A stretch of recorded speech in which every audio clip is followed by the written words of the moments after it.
Next 9 news देख रही हैं आप और मैं हूं आपके साथ प्रज्ञा सिंह। साल 2024 के लिए इस वक्त सबसे बड़ा प्रश्न जो हर जगह देखने को और सुनने को मिल रहा है वो है कि राहुल वर्सेस मोदी की लड़ाई में आखिरकार किसकी जीत होगी और कौन होगा अगला प्रधानमंत्री। इससे लेकर एनडीए वर्सेस इंडिया अब लगातार तैयारियां करता हुआ नजर आ रहा है।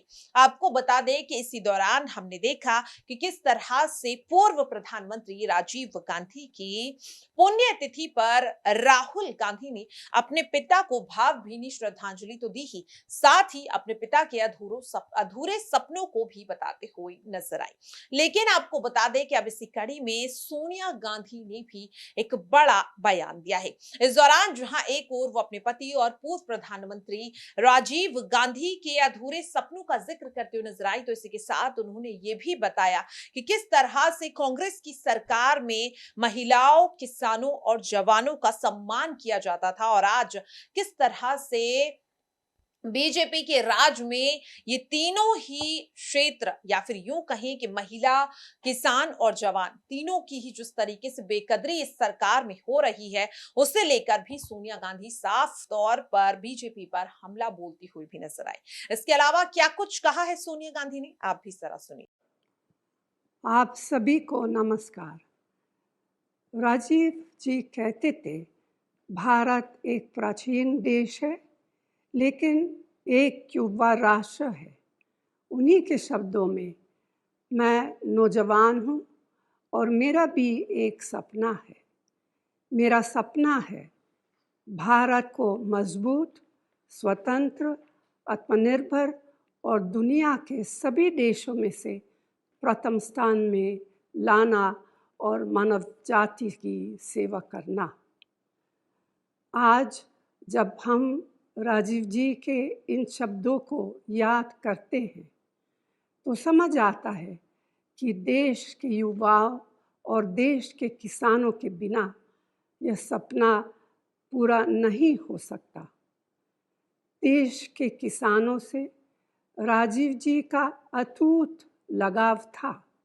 उन्होंने कहा था, यदि किसान कमज़ोर हो जाते हैं तो देश आत्मनिर्भरता खो देता है, लेकिन अगर वो मजबूत होते हैं तो देश की स्वतंत्रता भी मजबूत होती है।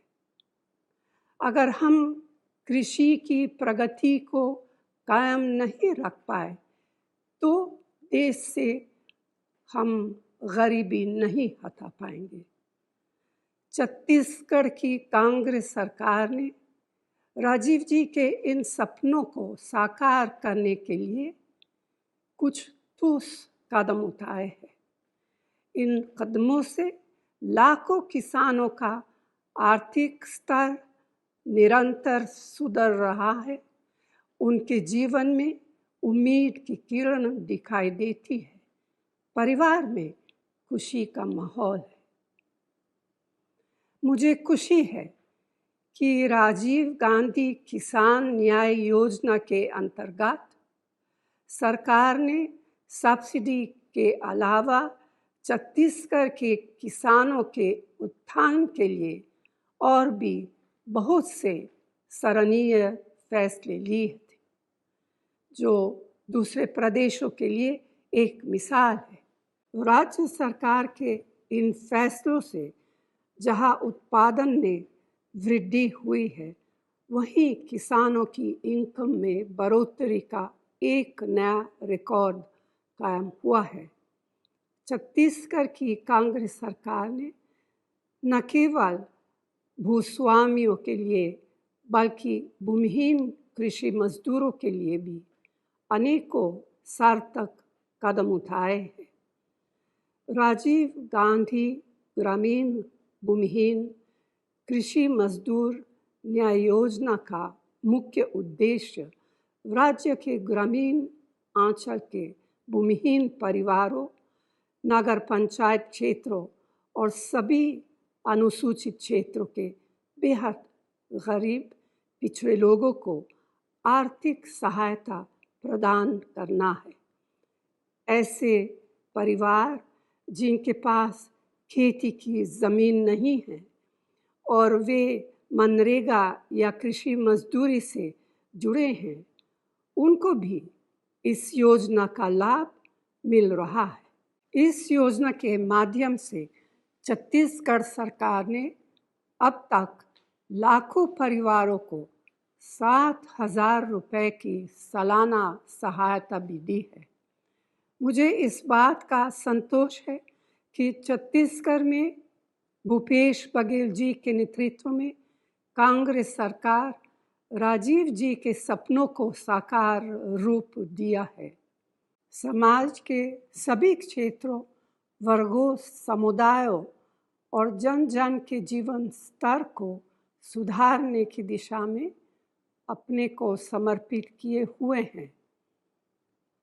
सही मायने में राजीव जी के प्रति यही सच्ची श्रद्धांजलि है। धन्यवाद। देखा आपने और सुना भी कि किस तरह से सोनिया गांधी ने साफ तौर पर अपने इस बयान में कई ऐसी बड़ी बातें बताई और कहीं ना कहीं बीजेपी पर बातों ही बातों में हमला भी बोल दिया। बता दें कि साल 2024 के लिए इंडिया वर्सेस एनडीए की लड़ाई काफी ज्यादा तेज होती हुई नजर आ रही है। सवालों का सिलसिला लगातार बढ़ता हुआ नजर आ रहा है, लेकिन देखना होगा कि आखिरकार जीत किसकी होगी। क्या लगता है आपको? अपनी राय कमेंट बॉक्स में जरूर शेयर करें और बाकी ऐसी खबरों के लिए आप सभी देखते रहिए नेक्स्ट 9 न्यूज। नमस्कार।